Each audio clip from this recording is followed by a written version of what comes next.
Ya, Assalamualaikum warahmatullahi wabarakatuh. Perkenalkan, nama saya Safira Putri Septiana dengan NIM F1B020076, yang mana pada kesempatan kali ini saya akan memaparkan hasil temuan saya yang berjudul Pembangunan Wilayah Perbatasan Kalimantan Barat dengan menciptakan kelompok kerja sebagai tumpuan di sektor ekonomi.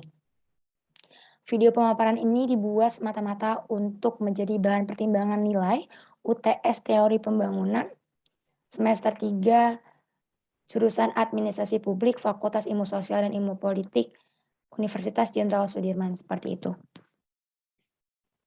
Adapun sub-sub materi yang akan saya jelaskan pada kesempatan kali ini ialah yang pertama, ada Kalimantan Barat sebagai wilayah perbatasan, dan yang kedua permasalahan di wilayah perbatasan, dan yang ketiga kondisi perekonomian wilayah perbatasan Kalimantan Barat, yang keempat ialah ekonomi kreatif di wilayah perbatasan Kalimantan Barat, dan yang terakhir ialah rekomendasi kebijakan dari saya sendiri. Yang pertama, wilayah perbatasan Kalimantan Barat.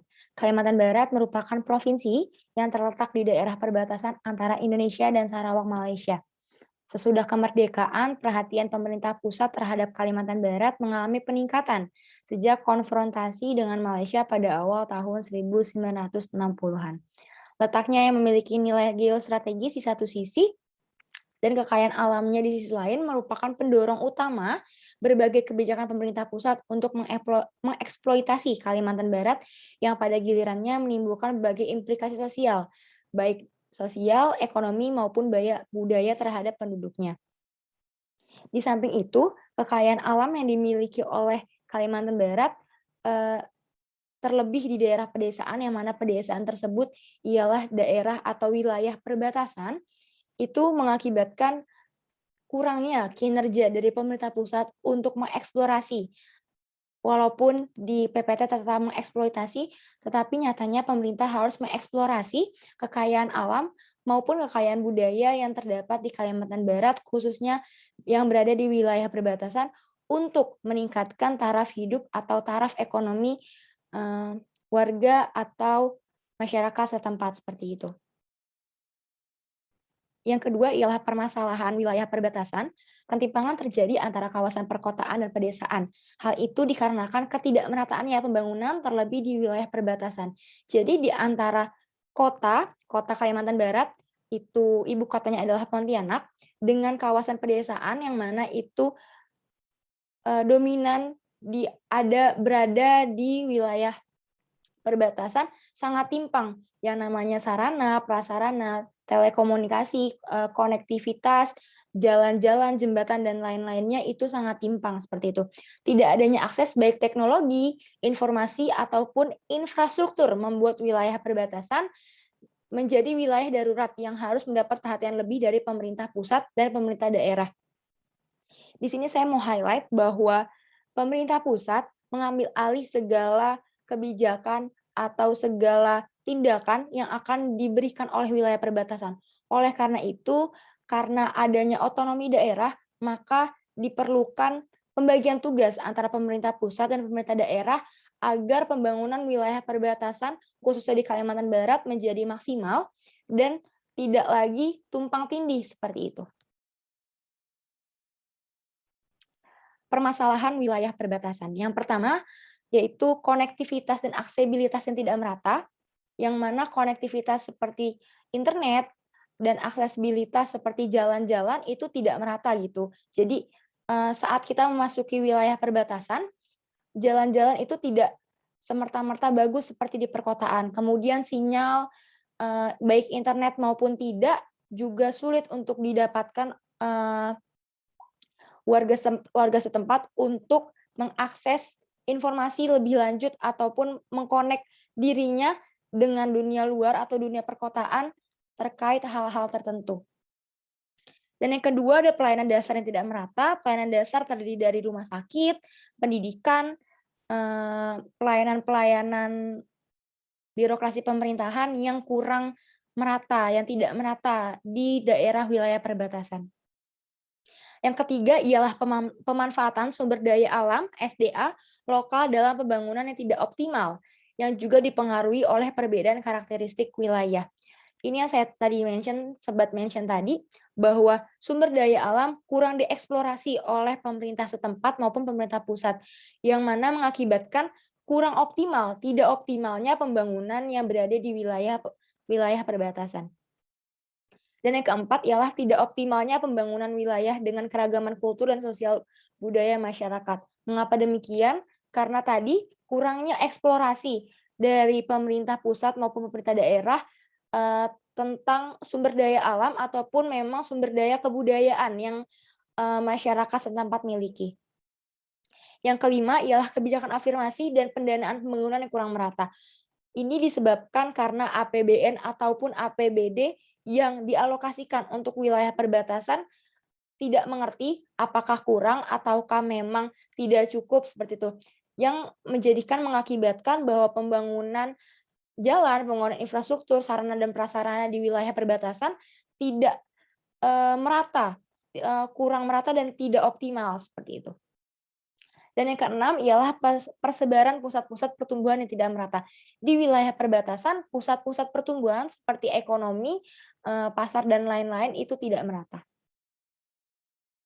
Baik, kondisi ekonomi di wilayah perbatasan. Kondisi perekonomian kawasan pengembangan ekonomi di Kalimantan, Sarawak, Sabah yang umumnya masih sangat lemah, menyebabkan kawasan ini juga ditetapkan sebagai kawasan tertinggal. Ketertinggalan ini berdampak sangat luas, terutama dalam hal kesenjangan ekonomi antara penduduk warga negara Indonesia dengan warga negara Malaysia dengan segala dampak negatifnya. Jadi, masyarakat setempat wilayah perbatasan, khususnya di perbatasan Kalimantan Barat, yang mana bisa dibilang bahwa kawasan atau wilayah perbatasan Kalimantan Barat ini menjadi kawasan tertinggal, yang mana akibatnya itu ketimpangan atau kesenjangan ekonomi, yang mana itu antara penduduk warga negara Indonesia dengan warga negara Malaysia. Ini mengakibatkan banyaknya atau maraknya TKW-TKW ilegal, kemudian pencurian kayu, dan tindak kriminalitas lainnya yang dilakukan atau terpaksa dilakukan oleh warga negara Indonesia yang tinggal di wilayah perbatasan. Bisa dilihat di layar bahwa terdapat grafik pertumbuhan ekonomi Kalimantan Barat. Ini saya dapatkan sumbernya dari BPS Kalimantan Barat langsung, yang mana dari tahun 2016, 2017, 2018, dan 2019 itu stagnan, stabil di angka 5, kemudian kita mengetahui bahwa pandemi COVID-19 terjadi di awal tahun 2020 yang mengakibatkan langsung merosot turun drastis ke angka minus 1,8. Jikalau bisa dilihat di sini, mungkin ini nggak bisa saya otak-atik karena ini berupa foto seperti itu. Baik, ada profil kemiskinan Provinsi Kalimantan Barat 2020. Ini berita resmi dari laman BPS Kalimantan Barat. Berita resmi statistik nomor 40/07/61 tahun XX III tanggal 15 Juli 2020. Yang mana konsep kemiskinan yang digunakan BPS dalam meninjau profil kemiskinan di Kalimantan Barat ialah basic needs approach atau pendekatan kebutuhan dasar. Pengeluaran untuk memenuhi konsumsi 2.100 kalori per kapita per hari diwakili paket komoditi kebutuhan dasar makanan sebanyak 52 komoditi. Kemudian kebutuhan minimum untuk perumahan, sandang, pendidikan, kesehatan, dan lainnya. Persentase penduduk miskin Provinsi Kalimantan Barat Maret 2020 ialah 7,17%, yang mana jika dihitung berdasarkan jumlah jiwa ialah 366,77 ribu jiwa. Seperti itu. Yang mana distribusi penduduk miskin menurut tempat tinggalnya antara perkotaan dan pedesaan itu berkisar di 84.360 jiwa. Kemudian di pedesaan ada 282.410 jiwa seperti itu. Yang mana indeks kedalaman kemiskinan ini turun 0,018 menjadi 1,006. Kemudian indeks keparahan kemiskinan naik 0,014 menjadi 0,232. Baik, model pembangunan yang akan saya tawarkan dan yang saya kaji dalam penelitian studi kasus di Kalimantan Barat, khususnya di wilayah perbatasan ini, ialah model pembangunan yang dicetuskan dari hasil Rostow dalam The Stage as Economic Growth pada tahun 1960 di halaman 118, di mana para politisi dan ekonom Barat dan dunia ketiga diyakinkan bahwa proses pembangunan tidak lebih dari menghilangkan sejumlah hambatan dan mendatangkan komponen-komponen yang belum tersedia seperti modal, teknologi, dan manajemen. Menurut Reitsma dalam seri monograf 1989 halaman 5, yang mana dalam model pembangunan ini digunakan top down, artinya dari pemerintah pusat ke rakyat seperti itu. Jadi rakyat hanya mengharapkan kucuran ataupun rintik-rintik air yang diberikan oleh pemerintah pusat untuk mereka memperbaiki ataupun meningkatkan taraf hidup mereka, seperti itu. Maaf, jadi dalam model pembangunan ini yang diterapkan, yang harus diterapkan dan menurut saya patut diterapkan dalam pembangunan wilayah perbatasan di Kalimantan Barat ialah model dari Rostow ini, top and down. Jadi dari pemerintah pusat mengucurkan atau memberikan mandat kepada pemerintah daerah untuk meningkatkan atau menyelesaikan permasalahan-permasalahan yang terjadi, mulai dari sarana prasarana, aksesibilitas, konektivitas, dan lain-lain sebagainya di wilayah perbatasan di Kalimantan Barat. Di sini saya mengangkat ekonomi kreatif dalam pengembangan ekonomi di wilayah perbatasan Kalimantan Barat. Mengapa ekonomi kreatif? Banyak cara dalam rangka menjawab permasalahan tersebut, dan salah satunya dengan mengembangkan konsep ekonomi kreatif. Istilah ekonomi kreatif berkembang dari konsep modal berbasis kreativitas yang dapat berpotensi meningkatkan pertumbuhan ekonomi di suatu daerah, khususnya pada daerah perbatasan. Dengan demikian, penerapan konsep ekonomi kreatif dirasa perlu untuk mengembangkan modal berbasis kreativitas yang dapat berpotensi meningkatkan pertumbuhan ekonomi di suatu daerah, terkhusus daerah perbatasan.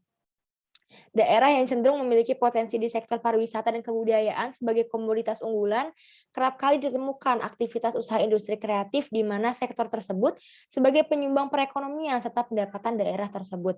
Kita tahu bahwa Kalimantan Barat terkenal dengan songket Dayaknya, yang mana jikalau dikembangkan, potensinya akan sangat strategis, apalagi jikalau memang dalam konsep ekonomi kreatif benar-benar diimplementasikan dalam upaya peningkatan taraf ekonomi di wilayah perbatasan Kalimantan Barat.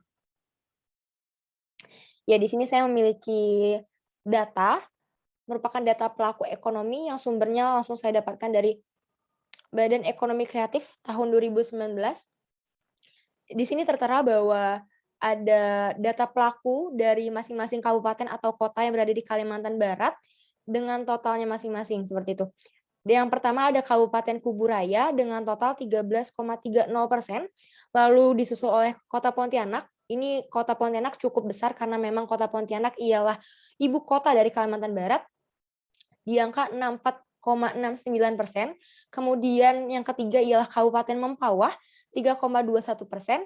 Yang keempat ialah Kota Singkawang, 7,16%. Yang kelima Kabupaten Sambas di angka 3,70%.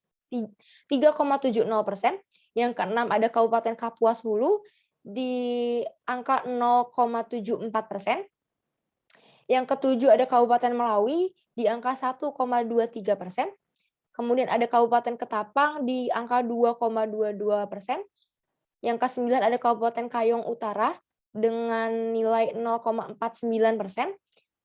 Yang ke-10 Kabupaten Sintang dengan angka 0,49%, kemudian Kabupaten Sekadau 0,49%, juga Kabupaten Sanggau di angka yang sama 0,49%, Kabupaten Bengkayang 0,74%, dan Kabupaten Landak 0,49%. Yang mana Kabupaten Kapuas Hulu, Kabupaten Melawi, Kabupaten Kayong Utara, Sintang, Sekadau, Sanggau, Bengkayang, dan Landak merupakan kabupaten terletak di wilayah perbatasan Kalimantan Barat.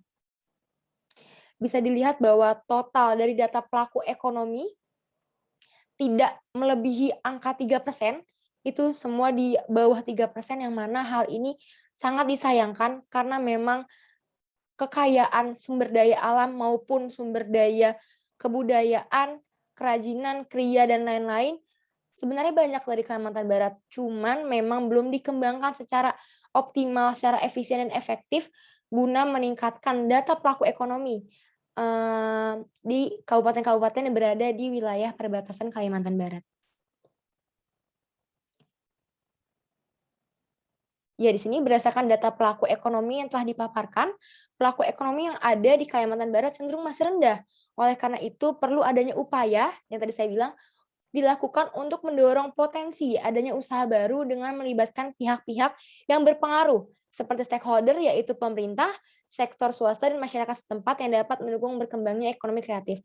Jadi di sini tidak semerta-merta masyarakat berjuang sendiri, tapi perlu melibatkan pihak-pihak yang berpengaruh, yang memiliki kuasa, yang memiliki dana investasi.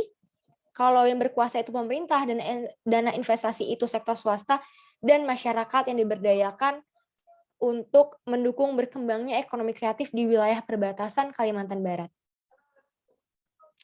Baik, ini beberapa dokumentasi ekonomi kreatif dari Kalimantan Barat.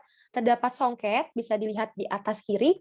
Kemudian ini ada teko-teko seperti itu, kriya-kriya yang memang sangat-sangat menarik menurut saya saat saya melakukan penelitian kecil-kecilan tentang hal ini. Saya melihat bahwa potensi ataupun memang kriya-kriya yang dimiliki oleh Kalimantan Barat itu tuh banyak sekali. Oleh karena itu, perlunya pengembangan ekonomi kreatif untuk mendukung serta meningkatkan taraf ekonomi warga setempat, warga wilayah perbatasan Kalimantan Barat. Di sini juga ada tas anyam, kemudian di sini juga ada toples anyam seperti itu. Baik, rekomendasi yang saya tawarkan untuk stakeholder ataupun untuk para pemangku kebijakan ialah untuk mengakselerasi pengembangan ekonomi kreatif di masing-masing daerah perbatasan, yaitu tadi kabupaten yang saya sudah sampaikan, perlu melibatkan seluruh aktor kebijakan dari skala sosial yang berbeda, baik di skala nasional maupun di daerah, agar terkoordinir dengan baik dan menghasilkan output yang diharapkan, serta memberikan outcome berkelanjutan, maka perlu dibentuknya wadah yang bisa mempertemukan aktor kebijakan terbaik. Wadah tersebut berupa kelompok kerja, yang mana pemerintah sebagai leading sektor guna mengkoordinir seluruh pemangku kepentingan yang berada di dalamnya.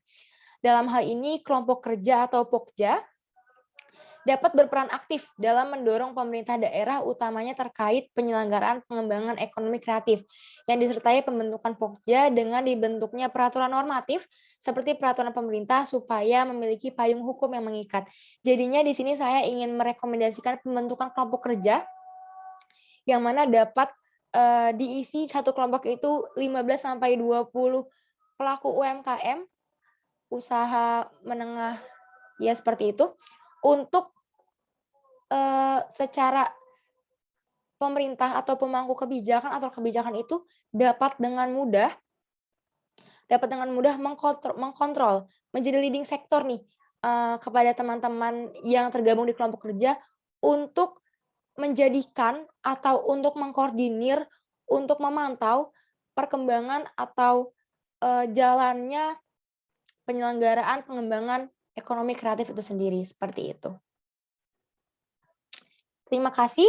Sekian dari saya, kurang lebihnya mohon maaf jikalau dalam presentasi tadi ada kata-kata yang menyinggung ataupun tidak enak untuk didengar, mohon dibukakan pintu maaf sebesar-besarnya. Sekian dari saya, wabillahi taufiq wal hidayah. Wassalamualaikum warahmatullahi wabarakatuh. Terima kasih.